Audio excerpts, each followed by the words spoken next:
Hello, class, and welcome to this week in the exploration of brain and behavior. This week, we will look at the intricate neural circuits that underlie our experiences of pleasure and motivation, and the pursuit of rewards, and then by implication, of course, our decision making, and even of addiction and mental health. Throughout this lecture, we will cover a lot of things, so I want to give you a little bit of an overview as we start off. First, I'd like to introduce you to a key figure that gave us some insights from McGill University. And then we will dive into an overview of the reward system. We'll then take a look at key neurotransmitters within the brain's reward pathway. We'll then narrow in to the central essential parts of the limbic system that are involved with pleasure and with reward, and as well as some interneurons and some rhythmic variations that can occur within the body. And then we'll close out our lecture looking at some natural and some artificial rewards that can influence how we live our lives and can even lead to addictions. And within this class, I think that you'll agree that there are some really fascinating things that have the potential of giving us insight into not only living a positive life, but also how that can very quickly turn into the destructive life of addictions. But let's start off with a little bit of an introduction to James Old, someone that lived until the mid-1970s and that worked originally in postdoctoral work within McGill University beginning in the 1950s. And James Olds was really a trailblazing figure in the field of neuroscience back in the 1950s. He did a lot of groundbreaking work along with Peter Milner on rats and understanding the parts of the brain that make up the reward pathways. Now, what they did in their experimentation was connect some electrodes to different parts of the brain of rats within their laboratory. And what they found was that rats would repeatedly engage in behaviors when certain areas of the brain were stimulated. And this gave us a strong indication of the regions that were linked to reward and pleasure. And so Olds and Milner's work laid the foundation for our understanding of how the brain processes rewards and how it can drive motivated behavior. And the enduring legacy of James Olds can be seen in the way his research paved the path for numerous subsequent studies on reward systems and reinforcing the fundamental role of specific brain regions in processing pleasure and motivation. And so I think it's important for us to appreciate people like James Olds and the work that goes into our understanding of how the brain is related to reward and to addiction. So let's dive into looking a little bit at the brain structure involved in reward pathways. Really the fundamental brain structures that play a central role in this neural circuitry and the anatomy of the reward system really begins, I would say, with the nucleus accumbens. Right at the heart of the reward system lies this nucleus accumbens, which is a key player in processing rewarding stimuli. Now, this is a small structure in part of the ventral striatum and is known for its involvement in the anticipation of an experience of pleasure. So the nucleus accumbens is really interconnected with various other brain regions, so it allows it to integrate and evaluate information related to reward. So it isn't necessarily just one small thing that creates a sense of pleasure, but a whole variety of things that are experienced within the brain, but they all seem to kind of center in on the nucleus accumbens.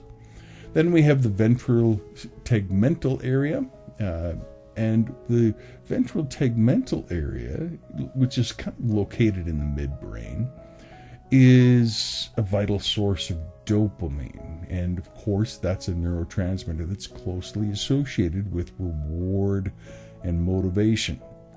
And so the dopamine neurons originating in the ventral tegmental area project to the nucleus accumbens and other brain regions, and this forms what we call the mesolimbic pathway, and we'll talk a little about that a little bit later in this lecture. But essentially, this pathway is a core component of the brain's reward system.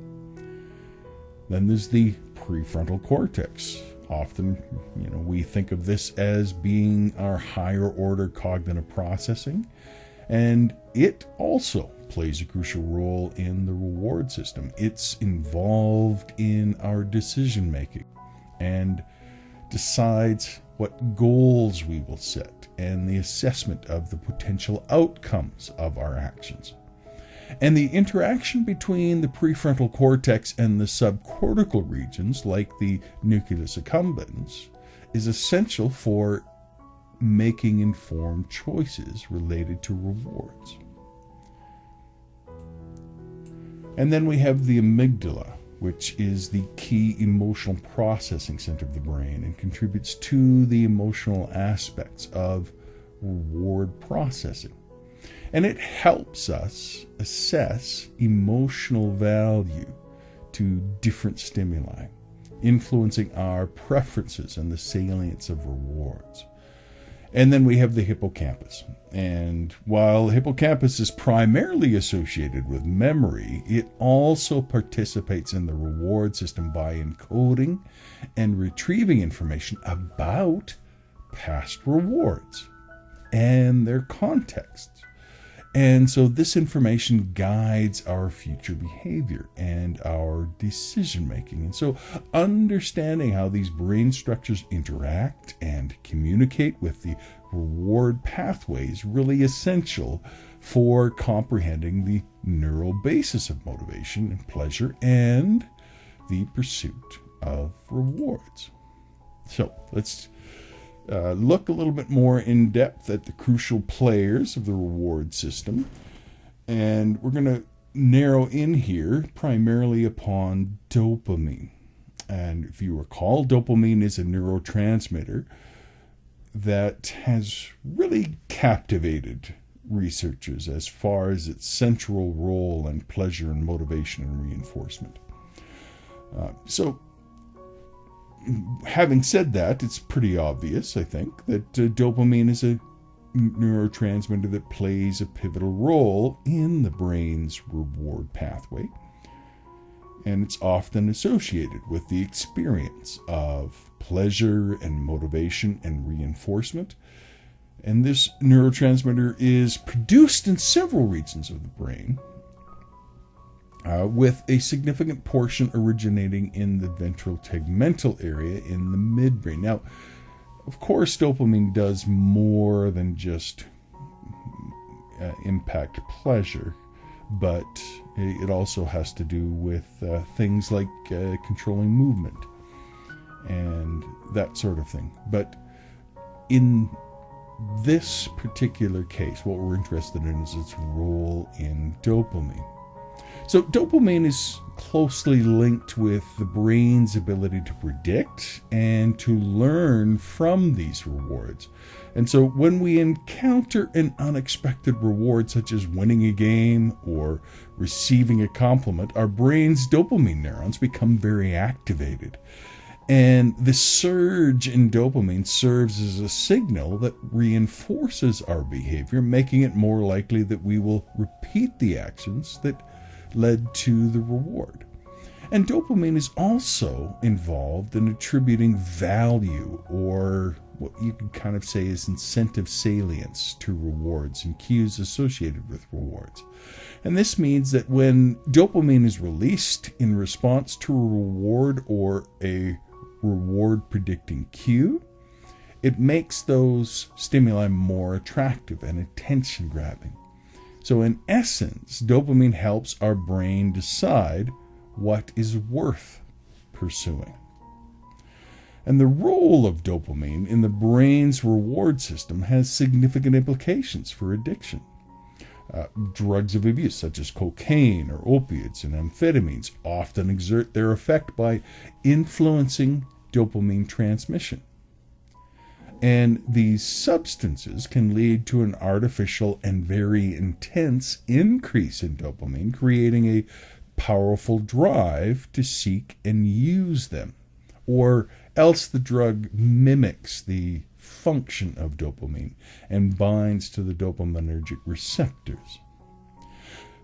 Now, there can also be some disorders with dopamine, and I think we need to be mindful of them. Dysregulation in the dopamine system has implications for some very important mental health disorders. So, for example, schizophrenia seems to be associated with excessive dopamine activity and contributes to symptoms like hallucinations and delusions. Now, as I mentioned before, dopamine also plays a role in movement control.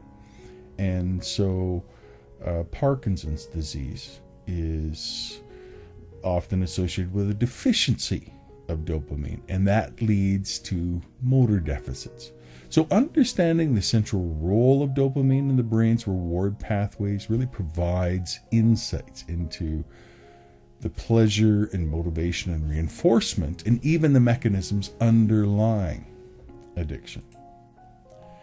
Now, I'd like to take a little bit of time now and introduce you to the mesolimbic system. This is a crucial neural circuit responsible for processing rewards and regulating our emotional responses to pleasurable experiences. And the limbic system is that broad neuroanatomical area associated with certain behaviors and functions to do with emotions, if you recall. Now, the mesolimbic system is a dopamine system that includes areas of the midbrain and the limbic system. And as for the meaning of the term mesolimbic, we're really there talking about meso means middle. So you can think of the mesolimbic system as the central main portion of the limbic system. So the mesolimbic system is a system inside, the core system inside of the larger limbic system that we've talked about. And the mesolimbic system is really a complex network of brain structures that plays a central role in the experiences of pleasure and reinforcement and motivation. And so we can think of this as, and we've already mentioned it, how this is the reward pathway. And it's essential for our ability to seek out and enjoy rewarding experiences.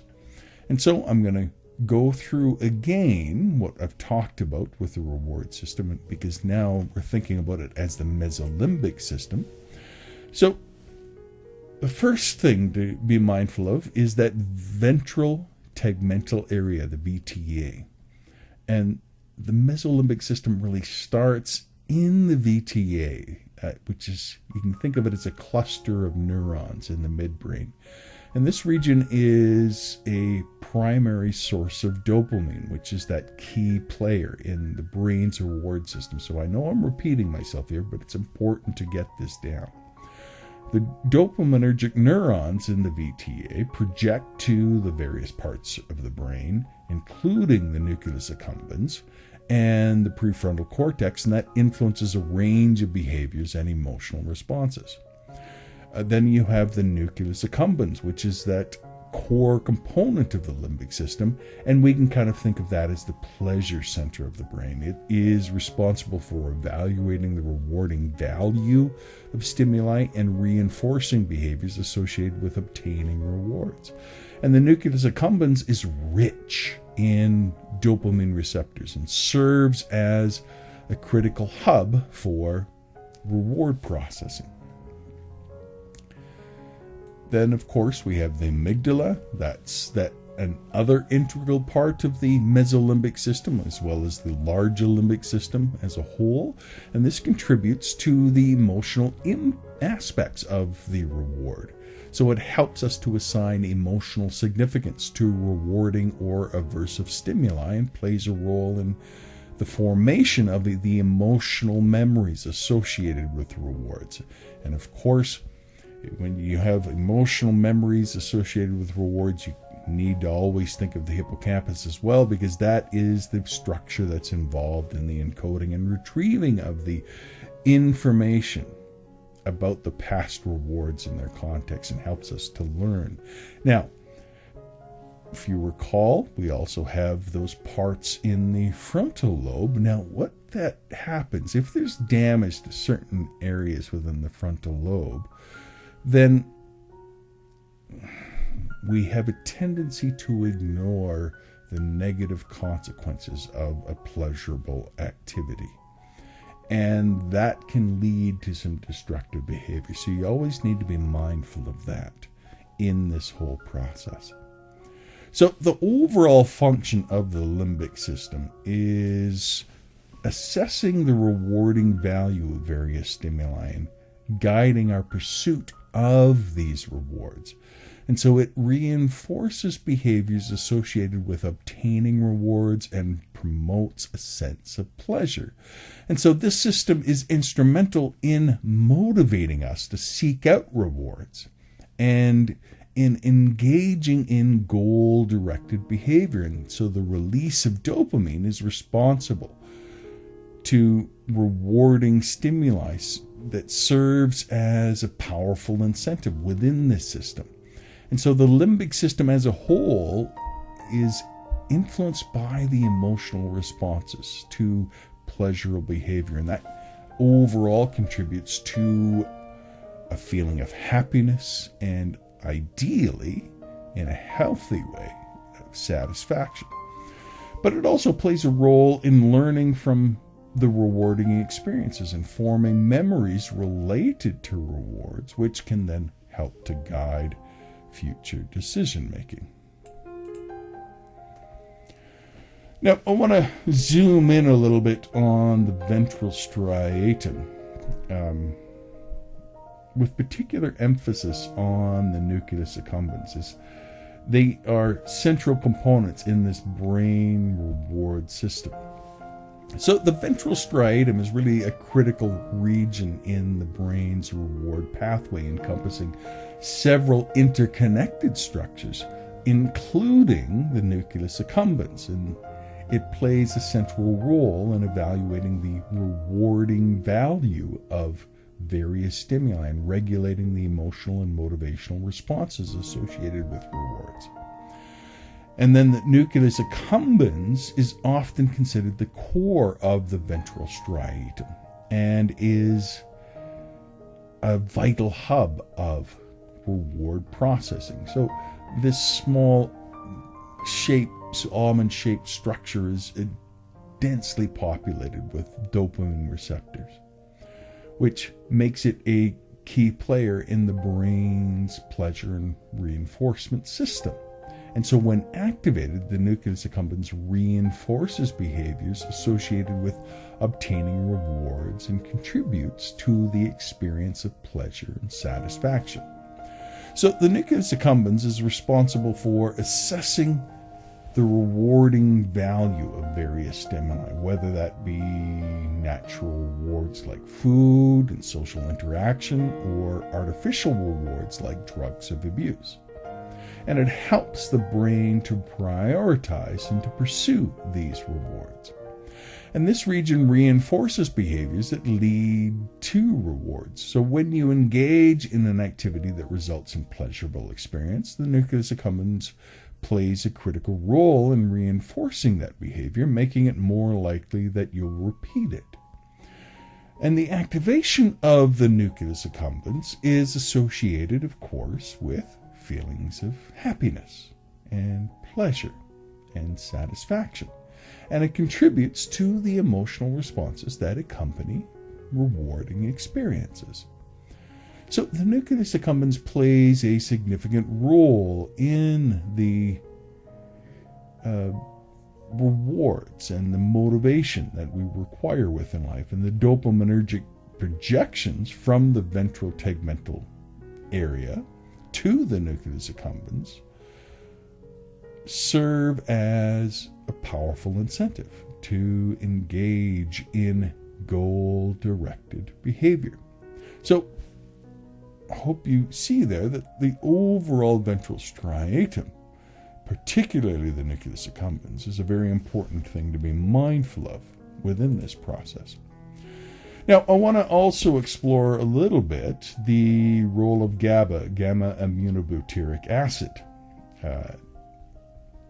and the interneurons that run upon GABA in modulating the brain's reward system, because these inhibitory neurons play a vital role in maintaining the balance and precision of reward-related processes.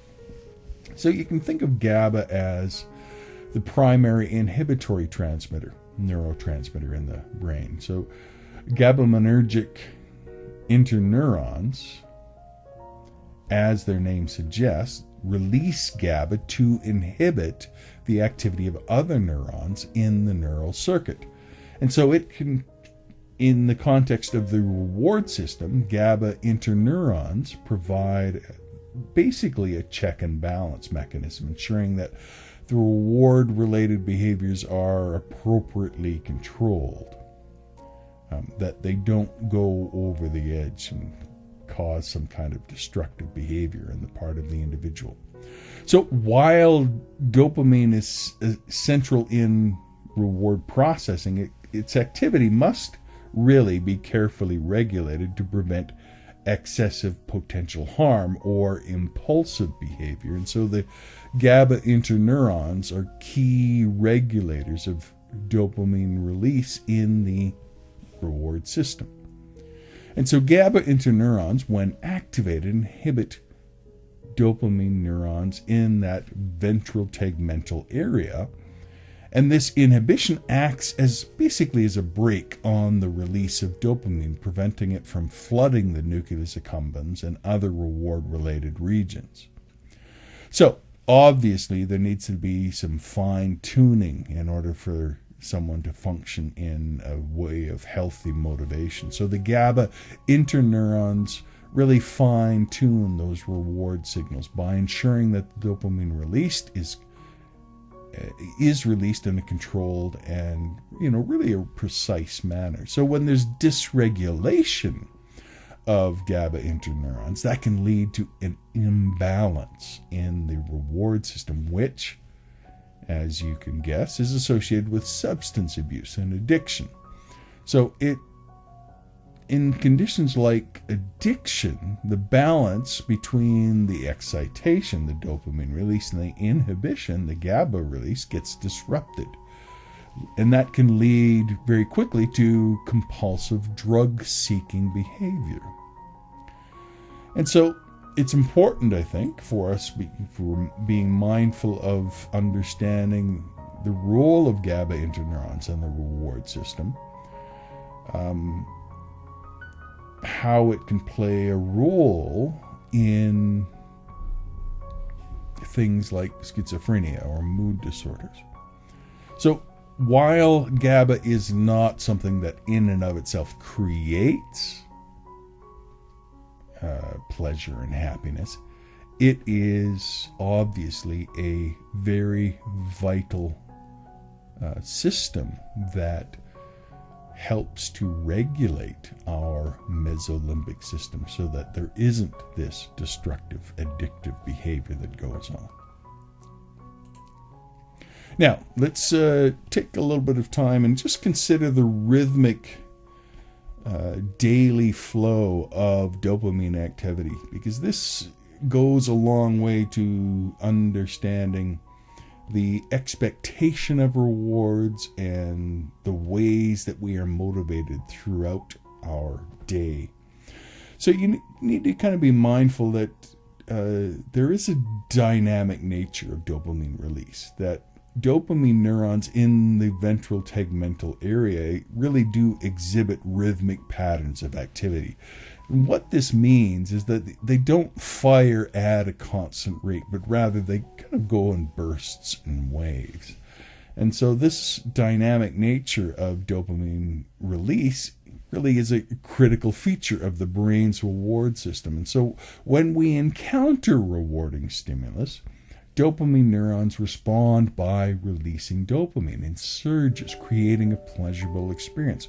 Now, in contrast, when expected rewards don't materialize, or when an aversive event occurs, there can be dips in dopamine release, signaling disappointment and punishment. And there's also parts of the brain that are temporal, in that they're predicting rewards or disappointments within life. And so the brain relies upon these fluctuations in dopamine to compute kind of a reward prediction. And this is a key concept of reinforcement learning, where the brain compares the expected reward to the actual reward received. And if the actual reward is greater than expected, then dopamine surges through, reinforcing the behavior that led to the reward. Now, conversely, if the actual reward is less than expected, then dopamine dips, indicating that something unexpected or disappointing occurred. And this system allows the brain to learn from its mistakes and successes, and it's adjusting behavior to maximize the acquisition of rewards and minimize the experience of disappointment. And it is a fundamental mechanism of reinforcement learning and is really vital for adaptive decision making. Now, the rhythmic variation of dopamine-related activity is a fundamental component of things like motivation. And it drives us to seek out rewards and learn from our experiences. And dysregulation of the system can contribute to addictive behaviors, where individuals may compulsively seek out rewards even in the absence of actual pleasure. And so understanding the dynamics of dopamine activity has implications for the treatment of addiction and, of course, for related psychiatric disorders. So overall, I just want you to kind of be mindful that there is a rhythmic pattern in dopamine-related activities, and that's a fundamental aspect of the reward system. So when we talk about triggers, that can be part of this whole surging of the reward system that can lead to goal-directed behavior, say, for example, for in the case of addictions. So now I want to just take a little bit of time and explore rewards.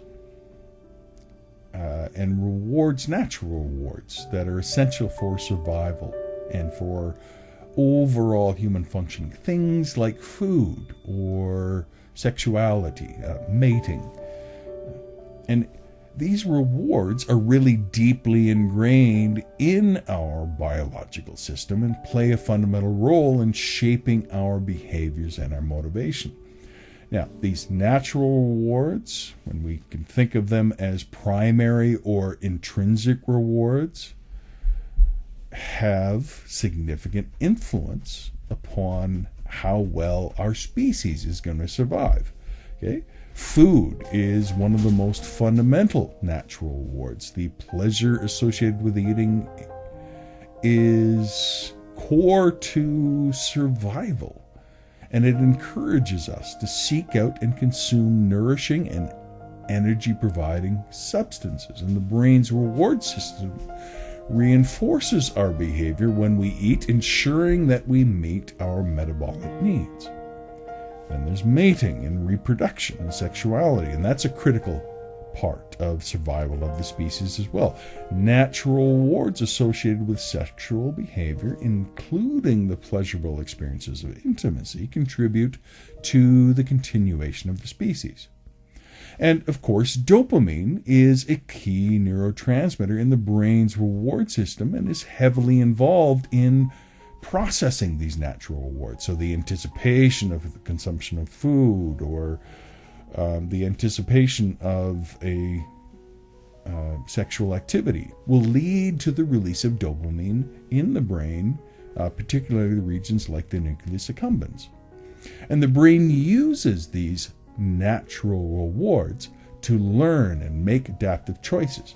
And when we experience pleasure from consuming food or engaging in sexual behavior, our brains associate that behavior with positive outcomes, encouraging us to repeat them. Now, there can be problems with this. There can be problems with, while these natural rewards are essential, overstimulation of the brain's reward system, often due to highly palatable or calorie-dense foods, can contribute, for example, to overeating.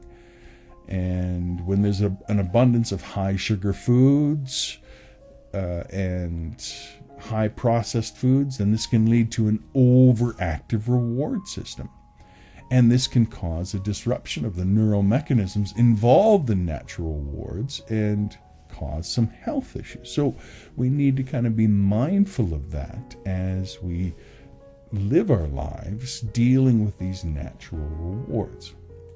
And then, of course, there are substances, unnatural rewards. And these can be both illicit and licit. And how they interact with the brain system, I think, is important. So we can think in terms of illicit drugs such as cocaine and heroin and methamphetamine and marijuana that contain psychoactive compounds that can profoundly alter the brain's reward system.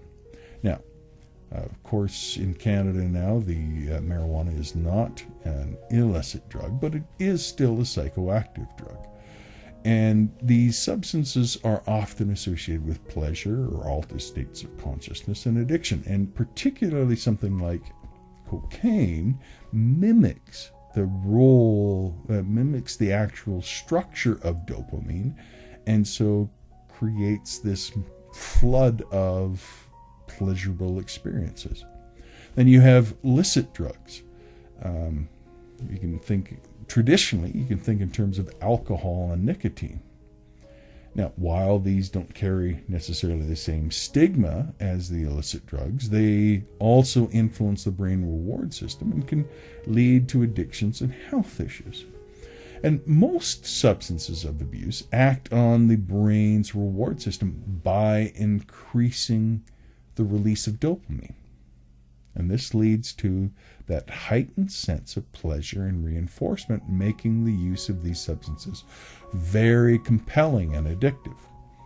And substances of abuse can come to a point where they hijack the brain's natural reward pathways, and they often provide very intense floods of immediate pleasure, surpassing the rewarding effects of the natural stimuli that we have, like for food or social interactions. And these can lead to the prioritization of drug-seeking behaviors over other life activities.